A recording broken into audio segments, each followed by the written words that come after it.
So let's talk about 1.0, because the whole idea here is that they are making changes. They're going to be adding features. Like if you go back in time to their original design documents and you look at some of the things that they were saying for this stuff, it's pretty freaking wild. I've never ever seen this website. No? What is that? This is they have a bunch of design documents from a long time ago. This is 2015. And this is like them laying out the more advanced forms of the gameplay they've talked about. And I don't how do you find that? Do you Google it, or is there like a link on the website there's that brings yeah, you to so the like design if you documents? if you go through to their website, go to the com links, to all their blog posts. You can pick from here, Okay. like what you want to see. If you click on engineering and then search, it'll give you a whole bunch of, you have to see, this is a terrible search system. Look at how far you have to scroll back. But there's no page that says this is a design document. That is how we intend the game to be. Not until you find one of them. So Okay. like here, design notes, electronic warfare. Once I click into this, Okay. then I can scroll down to the bottom. Oh no, this isn't even one of them. See, yeah, so there's Okay, not yeah. really a way to find these. And that's why you can always look at these pages of things that they've talked about they want to have in this game. But at the end of the day, there's no easy way to find this information. And having a presentation in CitizenCon called 1.0 is how you present this to normal Yep. people Yep. that aren't like banging their heads against the website to try and find every bit of information. There's so much to be said about electronic warfare. From scanning people to EMPs to data spikes, distortion damage, chaff, decoy missiles, all this kind of stuff might not go into the game exactly as it's written down here, but if you follow these documents, you can see them following some of these, let's see, what's something that they've done recently? Cargo? Yeah. So like if you go to, But this needs to be a PDF document at the front page. This is a game we want to design. Yeah. Do you want to back us? yeah, man. Damn. Yeah, exactly. And it's really hard to get this information out. So you can click on, here's one like careers and roles. The most simple kind of idea. This lays out the different types of careers they want to have in Star Citizen: combat, transport, exploration, industrial, support, competition. It shows you the classes of ships they want to break things out into. And of course, some of this is probably outdated. Agriculture. That's for the Yeah. garden. Yeah, that's us. Nice. Yeah. There we are. And then you scroll down to here and you can find other stuff like here's SCU and cargo. So you can go through and you can look at how cargo works, how mass works, how they want to split up the cargo boxes, how it's supposed to function in different ships, cargo on the cargo grids, all this kind of stuff. When is this from? This one is from 2017. They did this from like 2013 through That is 2018. like 7 years ago. Yeah. Fuck. But the interesting part is that they kind of follow this stuff to an extent, not completely. Right But here, that's there's something impressive. else. Like after 7 years, Yeah. still holding on to that idea. So like here, this is kind of how you learn about what hover mode is going to be, which is kind of like they use the heat system plus a combination of control surfaces plus the fact that certain thrusters are going to maneuvering thrusters won't have the ability to sustain thrust. So then you learn that VTOL thrusters actually hold ships up more in gravity compared to maneuvering thrusters, which are used for maneuvering in space and stuff.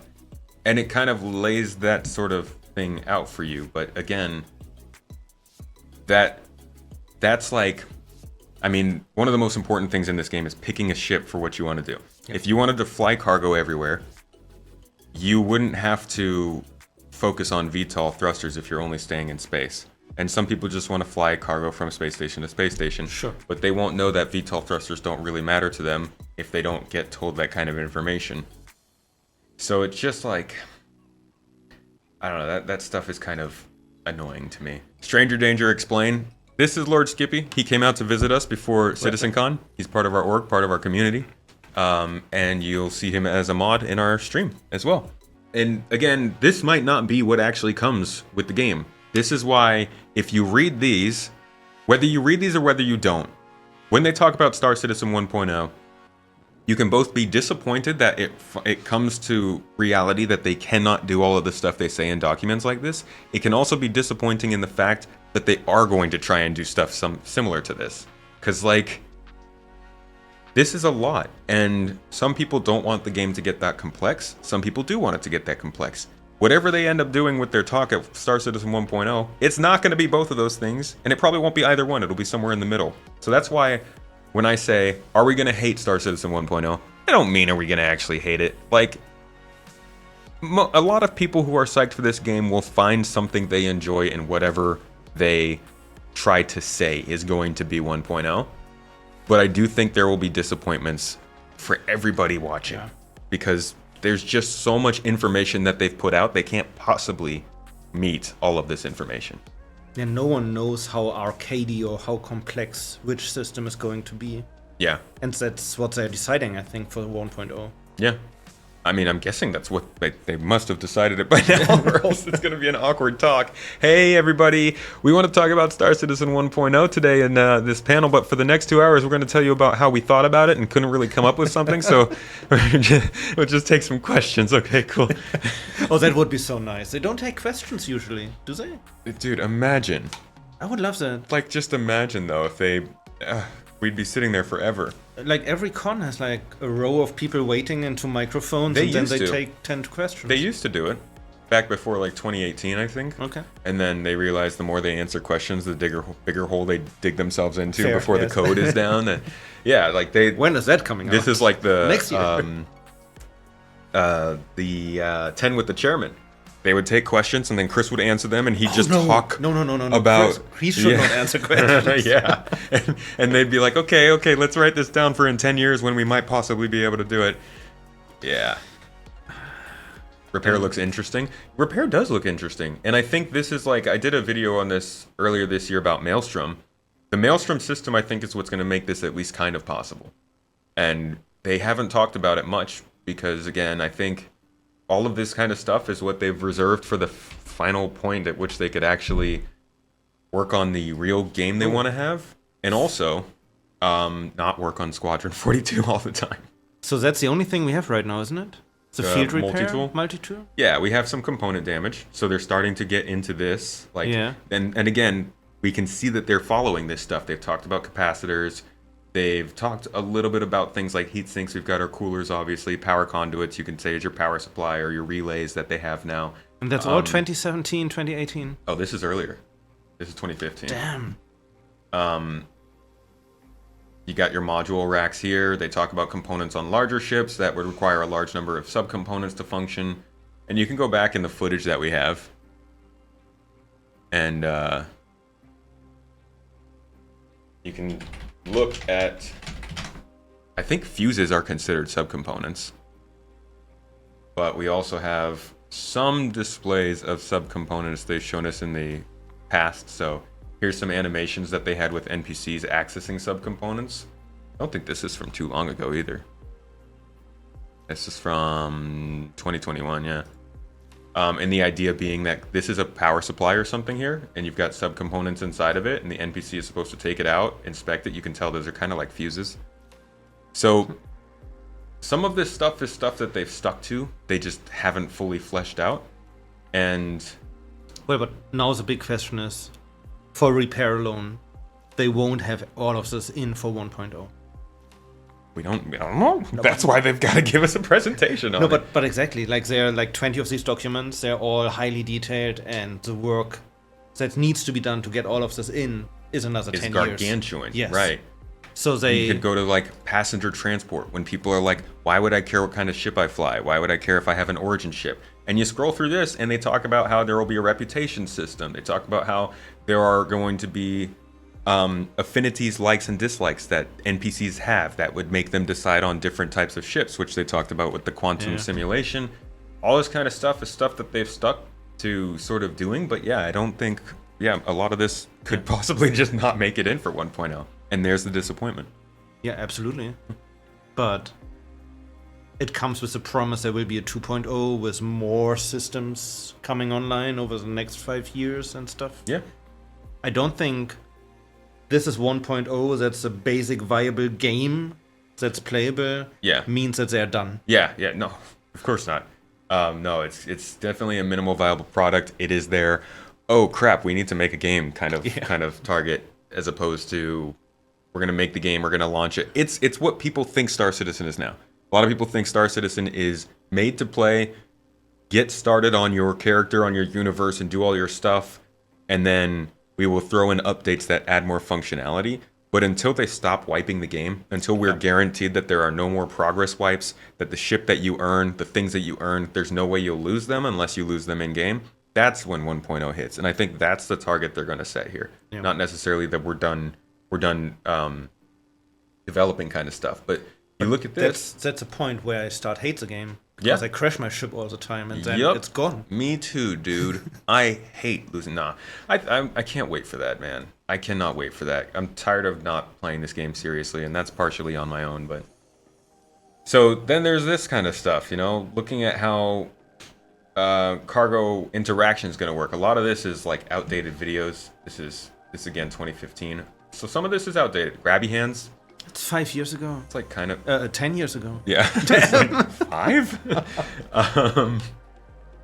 But when you scroll down, you'll see that they start talking about things like, palleting up boxes, moving them yourself, doing stuff in the cargo bay that requires some physical interaction, and it's like these are the things that if they had these easily available to find, or in some kind of video that talks about the end goal, there wouldn't be waves upon waves of people getting pissed when 324 comes in and changes the way cargo works. And I think they need to put something out about Star Citizen 1.0 and the direction they're going in, so that specific thing stops happening, so that people who don't want this game don't get roped into it and then find out it's something different. People who do want this game realize that they can depend on it going in that direction. So show me what base building is going to be. They didn't make one on that. No. They did not make one on that. That base building is one of the biggest signs of feature creep this game has ever had, because you can't find documentation on it, and it wasn't formally introduced as an idea, besides maybe some like Q&A somewhere. It wasn't formally introduced until the Pioneer. Okay. That was, so that was like big feature creep. But these documents already are based on the idea that you can land anywhere on any planet and No, that's why they exist, because a lot of these were figured out before Planetary. Like, that's why base building is that way, because it came about after Planet Tech kind of... Like, these were written around the time that Planet Tech was being done, but they didn't depend on Planet Tech like base building does. So you don't really see references to that kind of stuff. You go into the mining one, I think we already scrolled through this actually, but they talk about things in here that people want to see. Like, where is it? I think it's this laser seismometer thing.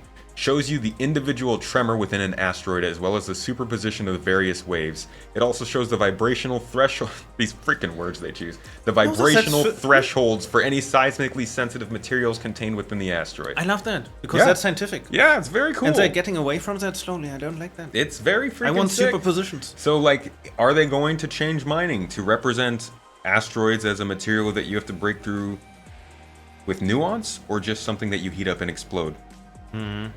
That's what 1.0 needs to tell us.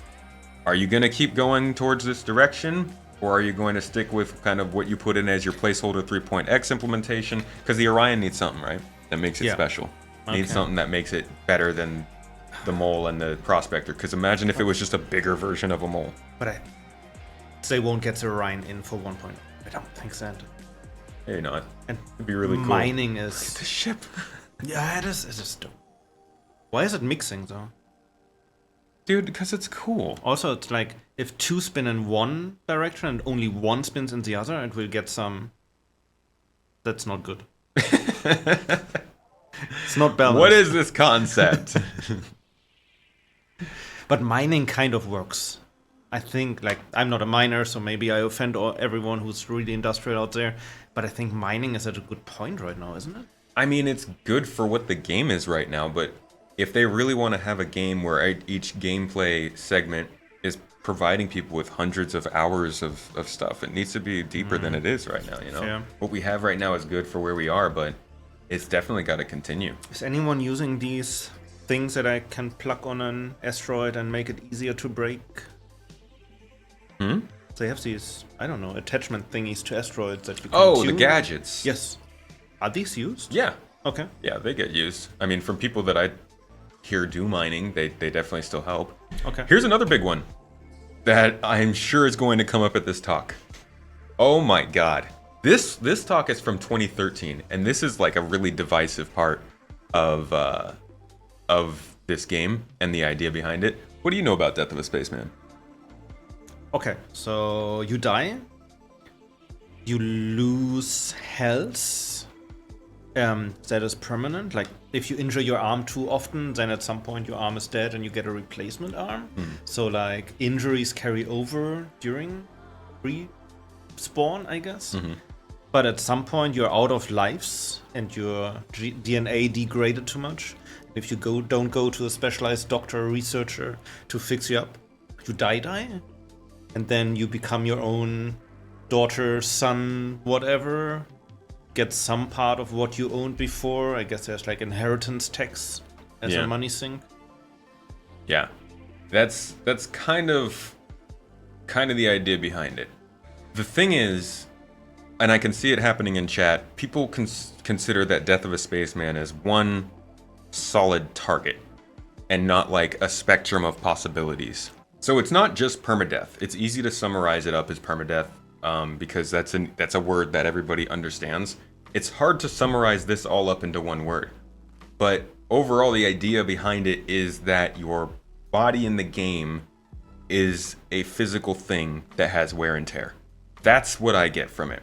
You can completely remove the idea that death is not important. You can say, oh yeah, we can respawn in our ships, we can respawn in the Nursa, we can respawn anywhere we want, our lives are unlimited.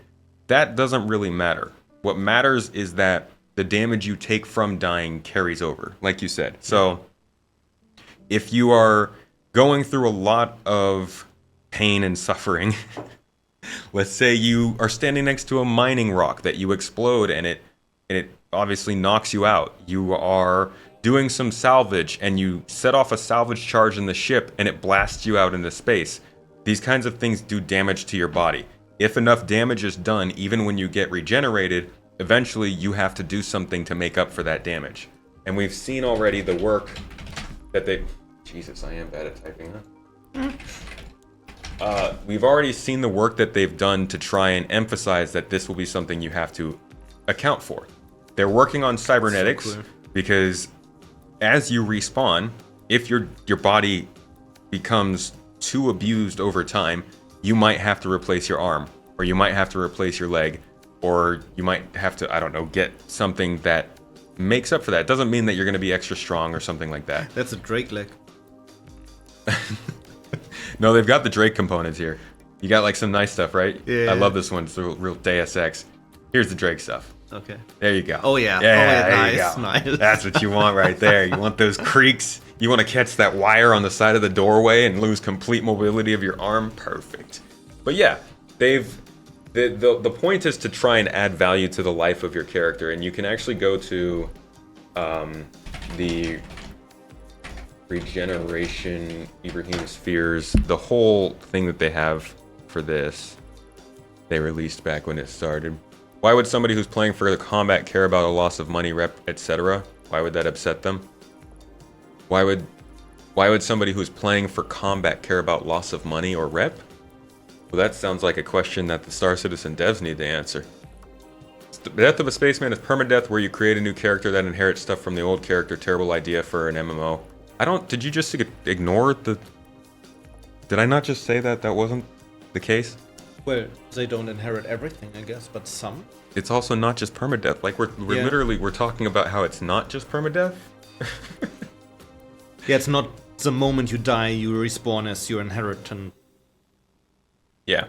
But how often you can die, that's still an open question. The whole thing behind this is like what Time said in chat. It's very altered carbon, in a sense, in that your soul, kind of your memories are transferred, but your body is not, sort of thing. If you go down into here and you look at some of this is a lore document, so it's not necessarily going to drive the gameplay 100%. But there's somewhere in here where they talk about the idea that Let's see. If a person's legs are crushed prior to death, there's a possibility that an echo will be created that will alter the imprint so that the individual's legs are no longer functional. So that's the kind of thing that they're kind of depending on to say you need to get cybernetics. But then there's also, was there a Q&A section on here? A big part of the game that is fun to me is just toying around in the sandbox. Jumping around one ship to the other in atmosphere, and then obviously you drop off and die. But will that take away from that because you have to be so careful? If the consequences I think are so... that's a thing. So, I don't know where it is. Maybe it's here? They talked about how you're not just going to have... God, this is why this 1.0 talk is so important. So let's say that they do limit lives, yeah? They say you have 11 lives on a character. You can lose them, and then you pass that stuff down to another character, which for some people might matter, for some people it might not. But if you do like to be less careful about life, and I don't remember where they said this, you also can get imprints back. You can find technology, and this kind of makes for really good incentive for research. Absolutely, they could make a super in-depth and difficult research project where if you do the right research, you can create more imprints that gives yourselves more lives for that specific character. There's also... Like, next time I die, I get my arm back, or will I be just a robot at that point with a head? Yeah, or can I make it all the way to 14 lives instead of 9? Yeah. Like that, there's more gameplay aspects that you can introduce into the game if you use the system. Just imagine the implications to Machinima. If I have this one scene where this person needs to die and I need to shoot it 10 times before I get it. I mean, in that case, I think it'd be a good idea to have, like, if they can let an account have multiple avatars. Yeah. So that or even buy just a second account. If you don't care about that avatar, then you don't care if you eventually have a permadeath. Well, but if after dying I get this artificial arm, then the scene is ruined because there's no continuity. Yeah, that's true. That's true. So there are a lot of ramifications that come with something like that, but do you sacrifice the gameplay possibilities of that for Machinima? No, maybe there needs to be a Machinima mode and a screenshot mode for people who just want to do sandboxing. What about, and I always felt like this made the most sense for their promise of having private servers, what if you just had the ability to do Arena Commander servers that were free play? Yeah. If they continue to expand Arena Commander to include mining, salvage, free play, large areas of planets where you could just be in a server that's controlled. It's not tied into the economy. It's not tied into simulation. Now imagine you have to log into the permanent universe first and then go to your hub where you have to buy your sim pod with in-game money so you're allowed to unlock this game mode. That would be dope. Don't you all love speculation? This is why they stopped doing 10 for the chairman, because people would say stuff like this and he'd be like, you know what? That's a good idea. Yeah, you put that in there and then you can add this. Oh, great. Yes, let's do it. Write something down. Chris. This is Idon he's drinking, by the way. I saw somebody ask if it was milk. So good. Yeah, the tomatoes have a goat downstairs in the basement. So that's freshly goat milk. Oy. How is it not permadeath? I'm not saying it's not permadeath. I'm saying it's not only permadeath. It's not only permadeath. I don't know how else to say that other than breaking your eardrums. I'm sorry. There is more to Death of a Spaceman, and maybe they need to change it from saying death so that it doesn't necessarily just say death, than just the aspects of death. It's also about the ideas of how much damage your body is taking. You don't necessarily have to die. You can be knocked unconscious and still have ramifications that have to do with this whole regeneration lore and imprints and stuff like that. The mini deaths that we're talking about aren't the permadeath. The permadeath, or when your character dies, would come after you go through many different of these mini death kind of things. I wonder if that, like they talked about, if your legs are getting crushed before death, then you wake up with artificial legs. I wonder if your head is getting crushed before you die, then it's done. Something like that. Yeah. How do you retain the memory of the body you just lost? They say something about that here. Yeah, that's a sphere thing, isn't it? Yeah, it's the Ibrahim sphere. Ibrahim! Let's see. The term of complete and holistic bioscan of an individual. Hold on, no, there's got to be. Okay, here we go. Ibrahim sphere, the end result of years of research and the creation of advanced xenomorphic materials inspired by the captured Vandal technology. Look at us. That's not benefiting from the okay. Vandal. The innovative spying on Ibrahim us. sphere allows for complete biogenic imprints to be made of a person far beyond just DNA and mental scans. The imprint captures a complete version of someone, including their memories and even their personality. The most surprising thing, however, is that the imprint does not remain static after it's made. There was another part of Ibrahim sphere. There. Here? Yeah. Technology inside medical beds and scanners that allows them to create and store imprints made out of advanced materials that are alien in origin. The technology behind the spheres was made public to encourage mass production and development. It is important to note that not all spheres are created equal. Higher quality spheres are better able to preserve imprints and cause less trauma during the regeneration process, allowing for more cycles before viability failure. You go. No more spawn at Grimhex. So there you go. They're building into the lore the idea that where you do your respawning and stuff, and the if you have Trauma Team Platinum, maybe you have more better cycles. insurance, medical insurance. Yeah, so they call them cycles rather than deaths. But the sphere is not like in Altered Carbon, a thing that I have in my brainstem that's built into the medical beds. Yeah. Okay. Imprint viability score is the number used to rate the viability of an imprint to be used in regeneration. Owing to the degradation experienced from echoes, imprints eventually become so damaged they are no longer viable, and the individual will no longer be able to be regenerated. That's your permadeath. That's where it is. But I can't redo the scan? Technically, you're redoing the scan, I think, every time. Okay, but it degrades. Yeah. Either way. Every time you're doing it, it's degrading. That's a scary thought, though. So it means that if you die once, you're being regenerated, but there's some faults in the regeneration process. Yeah. So Honestly, I wouldn't trust any of these companies to regenerate. But the more often you do that, the more messed up your brain gets until the point where you're not viable anymore. But that means that at some point my character is so bad and so broken down that I want to die because I'm not really functioning in game anymore. Way to be dark. No, but seriously. Yeah. I have a limp and I can't see anymore, and I'm also like my IQ dropped by 200 points and Yeah, so that's called a wipe, term used to express when someone's IVS is low enough that they can no longer be regenerated. The term originated from references to an imprint being permanently wiped from an Ibrahim sphere. Outlaws will sometimes refer to wiping someone as killing them in a manner that will stop them from regenerating. okay. Also can be referred to as ghosting. And then they say here in the cycle that it references the period between regenerations. People will ask each other what cycle they are on to inquire how many times they have been regenerated.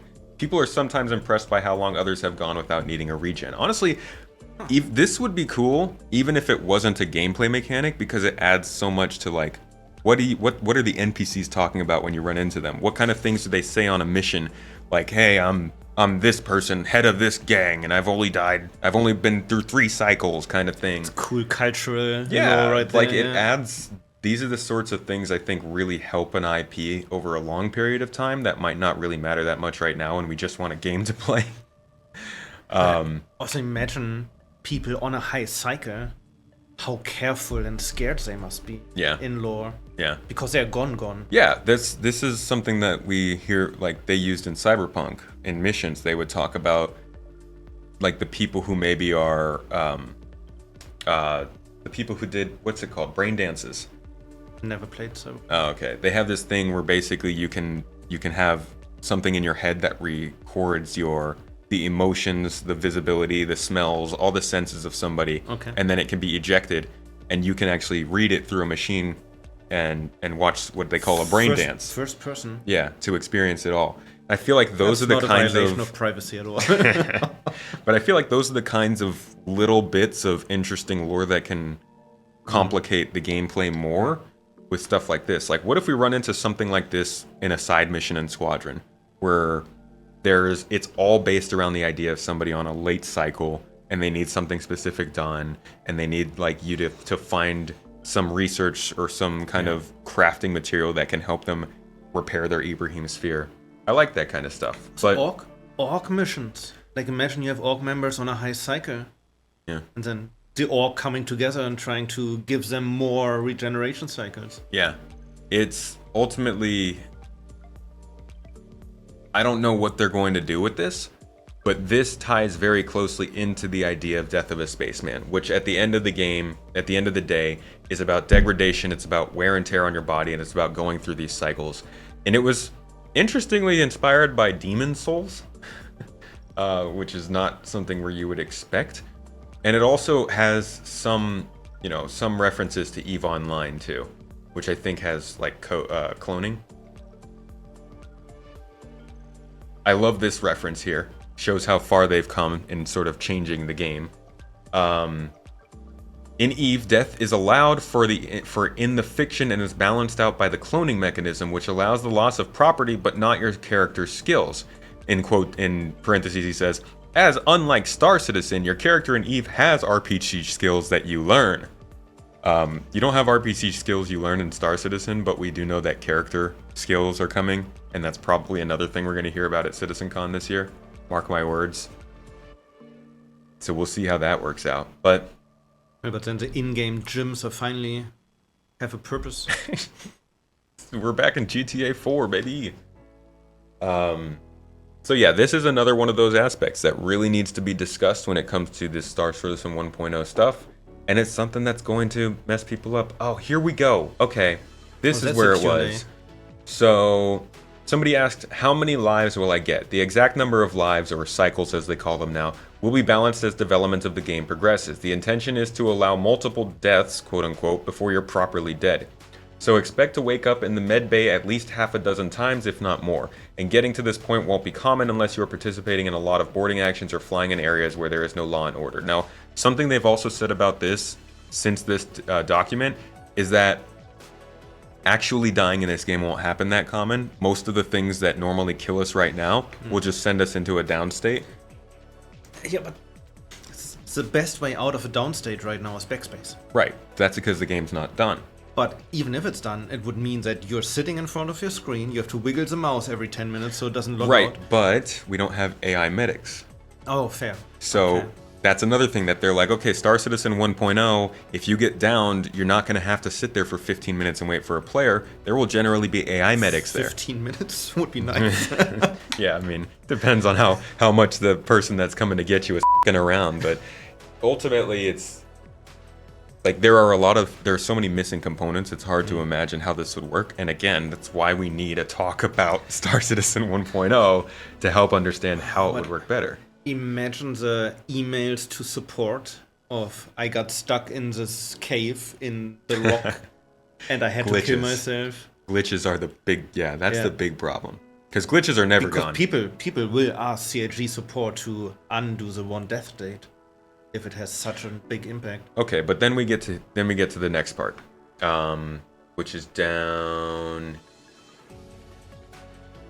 Where are we?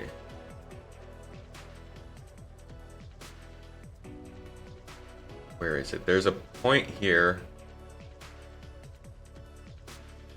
Okay, so this is where then we get into this. Ship upgrades will include a variety of systems designed to increase the survivability of vehicle loss, including improved ejection systems, improved spacesuits, and personal shielding, better power plants, and various automated systems. This is why a lot of ships have escape pods on them. There will also be an upgrade system surrounding your battle damage, which I guess is your IVF score they're talking about now. If your character loses an eye or an arm and you would like a natural replacement rather than a cybernetic looking implant, it was 2013. He got way too far with it. Wait. If a character loses an eye? I don't. And then you have only half a screen? I don't know. Additionally, there will be certain medical procedures or limb organ replacements that can increase your lifespan, effectively adding a few lives back. So that could be a big thing where, like, there could be valuable data, right? If for people who are explorers or data runners, find specific places. Maybe there's like a literal fountain of youth on some planet down in a cave where if you go there and you press the button, you get one of your cycles back. Okay. That's like super gamified, but that's the kind of thing that you can easily monetize as a player and sell data to people to find. Obviously, that kind of info would end up online really quickly. Coming out in the pledge store. God. So it will be the one life for $100. Shut the hell up. Don't even.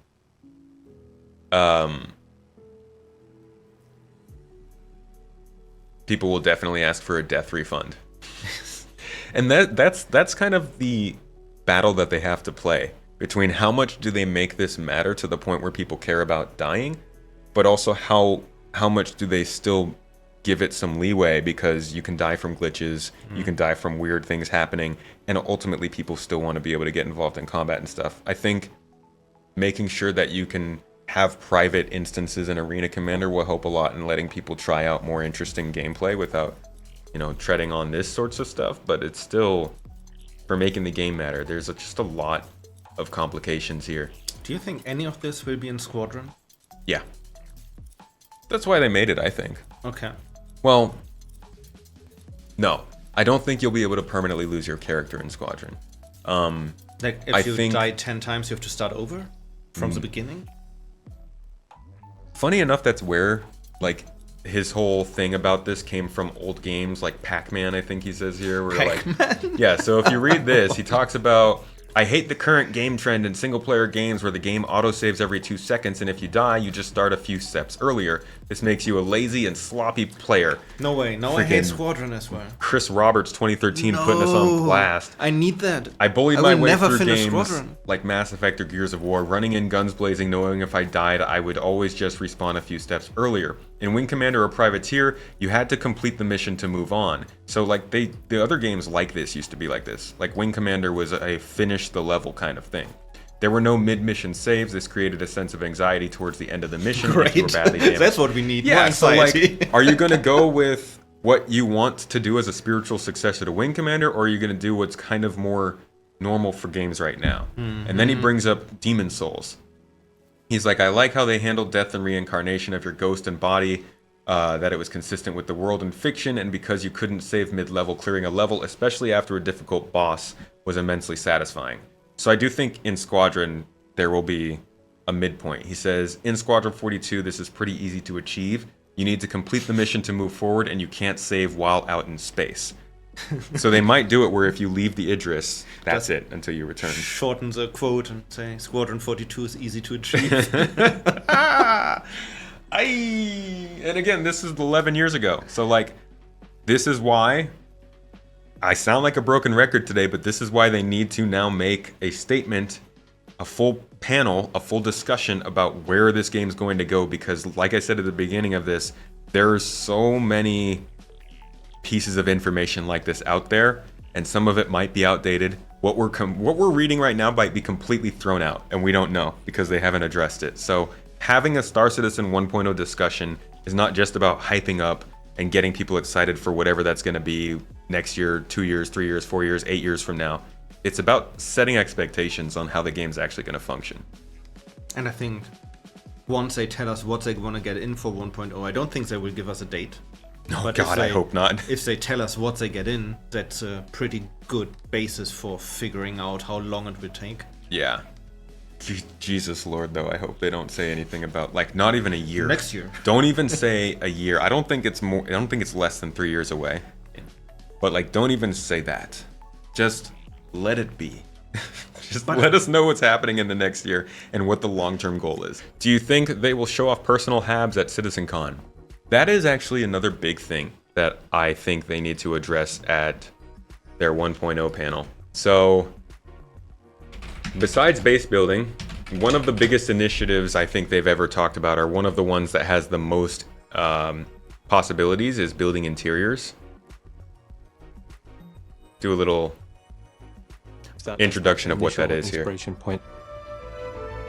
So when talking about building interiors, how could we start to break that down? So right off the bat on the top, it's the rooftop spaces. So these would be the primary access points for the player. Then just below that, the maintenance spaces, these could be industrial or technical. Also, we can have residential. So residential could be entire building blocks, so it could be a proportion. Then after that, we've got commercial. So these could be shopping, it could be offices, it could be social. And then at the bottom, obviously, we've got lobbies. Now, these also could be access points for the player. For example, if you're inside Area 18, the player can get access to it there. And then lastly, we've got the underground. Now, these could be interesting as a connector space between buildings. So maybe you've gone in through one building, you go down, and it could bring you through to another part of a building. Let's start with rooftops. Now, up until now, we've largely So I'll leave this designed... playing in the background so you guys can see what's being said. But this is really, really, really important for cities and ground locations. Hey, what's up, Tree? Good to see you in chat, dude. Be interested to see if Montreal is back on building interiors since the DCs, or if they work on the underground stuff. I'm guessing that they're going to go to building interiors. It's more important than underground. But the tech is done for that. That's a hangar tech they need. Yeah, so this was in 2023. So the idea of building interiors is, as you'll see in the background here, first it's landing pads in other places, which we've seen a little bit in places like Lorville and ArcCorp, but they haven't been connected to actual buildings that you can go down inside of. So the next step after that would be office spaces, industrial centers like we see in distribution centers, and habs and residential areas. We've seen what the office space stuff kind of looks like with some of the buildings in Crusader, which is their version of bunkers over on the gas giant. But the habs and the apartments are like the real potential of this, right? I think both in terms of gameplay, but also monetization. They could sell apartments for real money, dude. I would so much prefer them selling that than ships, you know? Yeah. And but I saw what difference it makes being here on your apartment in the high floor with a view, and if you go down 2 stories, like I mean, how cool would it be to have just like a gigantic hab looking out on a spaceport in the city and watching actual players come and go? Yeah. That would be freaking sick. And I don't know if they'll do that because they might be instanced, but the potential of that kind of thing is absolutely nuts. But and doesn't that you work? can make money that way. The instant technology, like you can have the same space overlaying. That was a problem with That's the true, yeah. hangars initially, because you could hear everyone. Yeah. So they were at the same location, just like faced at a different phase, so they couldn't see or interact with each other. Yeah, that's true, yeah. So you could have the same apartment in the same location overlooking the spaceport with like 100 different players, and they all paid the $200. And then you have nice apartments like you might find like this, right, in a place like Terra, versus these sort of like modular looking apartments that you might get in a place like ArcCorp. And those have different amounts of money, but also you're in a different location. So then you have... You get your underground apartment in Hearst. Hey, yeah, you know, some people like underground, okay? Keep me away from the riffraff and their spaceships, those elite spacefarers. Are any of these huge megalopolises being developed at the moment? ArcCorp is in the game.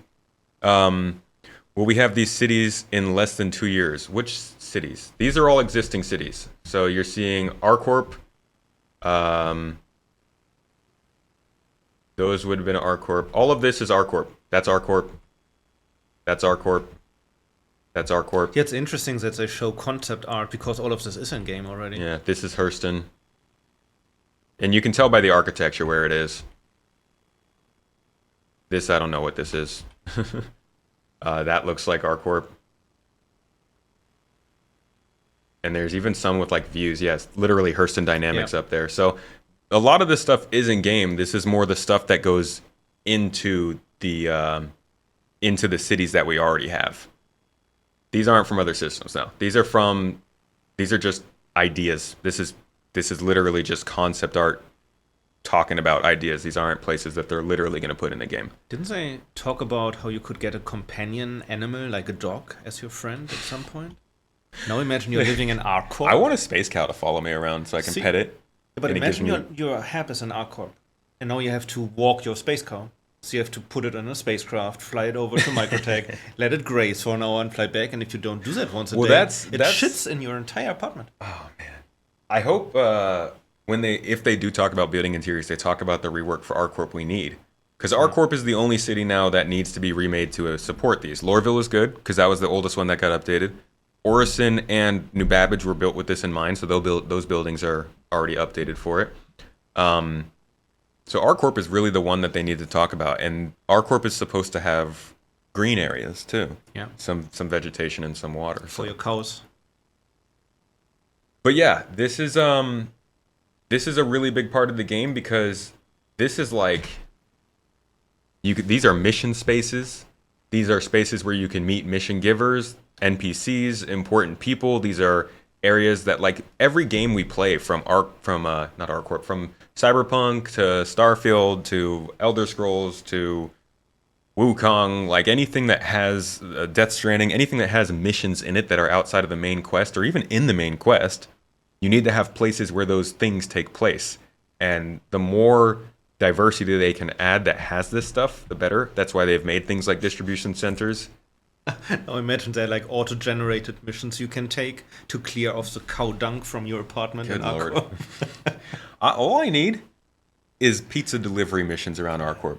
Just let me literally just take a bunch of procedural generated missions that have me flying to different buildings around this giant super what's it called?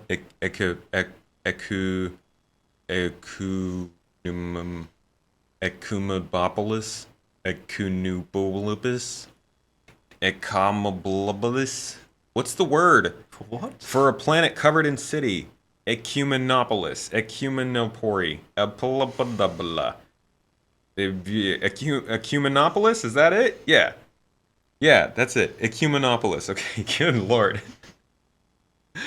I just have me flying around delivering small packages and pizza to places on those planets, and that's plenty fun for a day where I don't feel like getting into something crazy. What is the name for a planet covered in a city? Meganolopolis? It's still going to answer in broken Turkish. I hope not. I turned it off, I guess. The term you're looking for is Ecumenopolis. Yeah. It describes a planet entirely covered by urban development, with no wilderness or rural areas left. Wait, why does this Essentially sound like a Star planet-sized Citizen city. creator? Who does that sound like? I'm pretty sure a lot of creators are just using bots to create. No, their no, no. content. Like somebody I've had on the podcast. You had a bot on a podcast. Who sounds like that? But yeah, building interiors are a big one. I don't even remember why we got onto this topic now. These cities aren't in systems. Like, they're not saying these are cities for different star systems. These are concept images to show the idea of building interior. It's like if they showed off outposts, they aren't showing outposts as specific locations on other star systems. They're showing outposts as a standalone feature that they are working on. If you want to know about the actual other cities they're working on for other things, come to CitizenCon, come watch here on this Saturday, and they have a panel called Beyond Pyro where they'll talk about the other star systems they're working on. But this has nothing to do with star system development. Are they planning for building interiors, or have they sidelined that part of the project? It was sidelined because the team that was working on this in Montreal did the distribution centers. And the tech wasn't there. Like, you needed the hangar tech for that. I mean, the tech was kind of there. They showed off a little bit of the work they were doing on this. That's not what I was looking for. What the heck? Wait, where's my building interior stuff? There we go. Whoa. See, isn't that annoying how it loads in? Yeah. And I'm trying to like click one thing and then it jumps to somewhere else. It's very annoying. Okay. So this is building interior work that they were doing at one point. I don't know if there's any sound to this. This is a building in Microtech. So it kind of, you can tell it has an elevator bank, and then it has like basically the lobby of an apartment here. And then this is what a bedroom would look like. Sure, but that's designing the play space. Yeah. This It's isn't the not- actual tech of implementing it, yeah. They need the overlaying instance apartment tech, Yeah. and that was built for the hangars. Here it is where like this is the part that happened before that in the same video, where you would land on the planet or up on the top of the building, you'd take an elevator down, and then you would end up in the place that I just showed you. So building interiors are another thing that like really matter for 1.0. And like's being asked, the new systems. Like, systems aren't necessarily just a new place to play the game. They also are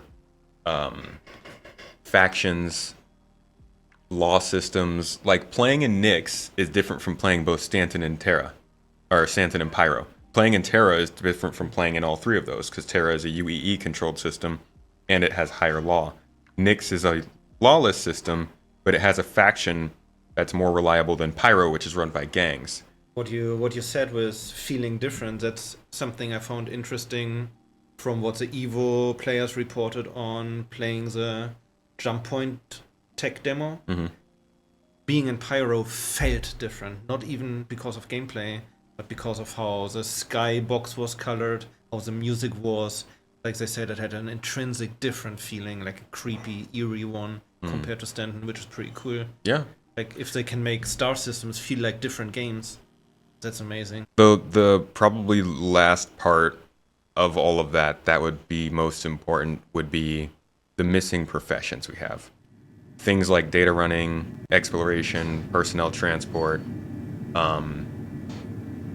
and the like. They have to try and lay out how exactly those things are going to factor into the game that is both convincing but also realistic for a 1.0 launch, which is in the next few years.